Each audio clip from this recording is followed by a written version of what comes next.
राम आए, शबरी बोली और कुछ नहीं है मेरे पास। ये बेर मेरे यज्ञ हैं, ये बेर मेरे योग हैं, ये बेर मेरे तप हैं, ये बेर मेरी प्रतीक्षा है, मेरा मन का है महाराज। ये बेर मेरे ऊपर हुई गुरु कृपा है। रोज मैंने तोड़े नहीं है, आहुति की है। और प्रतीक्षा, क्या अद्भुत वर्णन किया है महर्षि वाल्मीकि ने। लगभग 83 साल, 5 साल से 88 वर्ष तक शबरी दरवाजे पे आई क्या? यही है क्या? किसी के आने की खनक आती तो शबरी के कान खड़े हो जाते। मेरे गुरुदेव ने कहा है तो राम जरूर आएंगे। छोटी सी शबरी थी, महर्षि मतंग के आश्रम में गई। बच्चे खेल रहे थे। एक मतंग के आश्रम में बहुत सारे बेर के पेड़ लगे थे। एक लड़के ने एक पेड़ की डाली नीचे करी। शबरी ने अपने हाथ से उस पेड़ की डाली को पकड़ा, लड़के ने भी पकड़ रखा था, और तोड़ तोड़ के बेर खा रही थी। उसी समय हल्ला मचा, बाबा आ गया, बाबा आ गया, बाबा आ गया, भागो भागो भागो। बच्चा खेल करते हैं, सब बच्चे भागे, वो भी भागा। जैसे लड़के ने डाली छोड़ी, शबरी हल्की फुल्की थी, एकदम डाली ऊपर गई, शबरी लटक गई उस पर। सब भाग गए। बाबा भीतर आया, शबरी फूट फूट कर रोती थी। बाबा ने डाली नीचे करके खड़ा किया। रोती शबरी बोली, बाबा ये सब बच्चे आए थे, मैं उनके साथ खेलती खेलती आ गई, मैं तो केवल बेर खाने आई थी।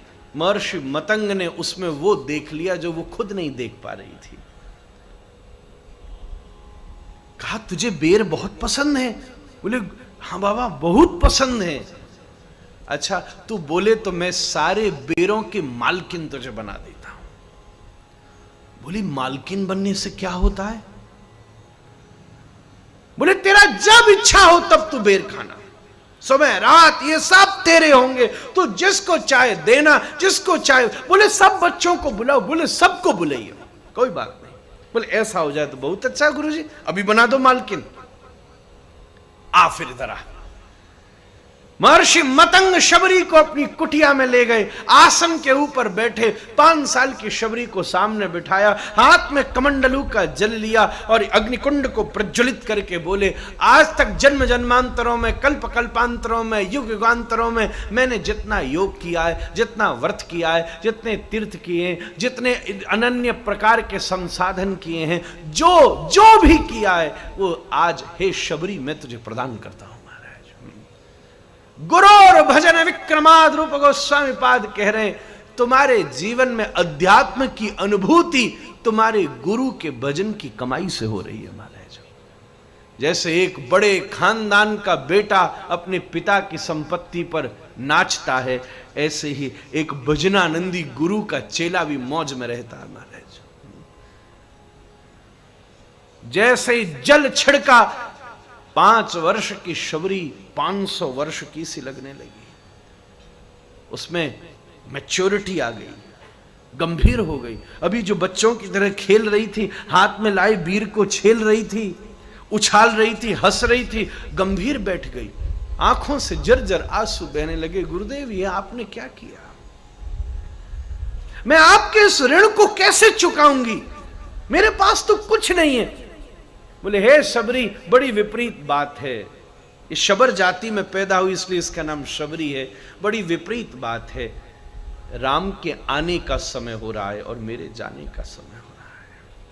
अगर तू मुझे ऋण से उर्ण होना चाहती है तो सुन, राम आने वाले हैं। बस तू एक काम करियो, जब राम तेरे सामने खड़े होंगे ना तो तेरे होश उड़ जाएंगे।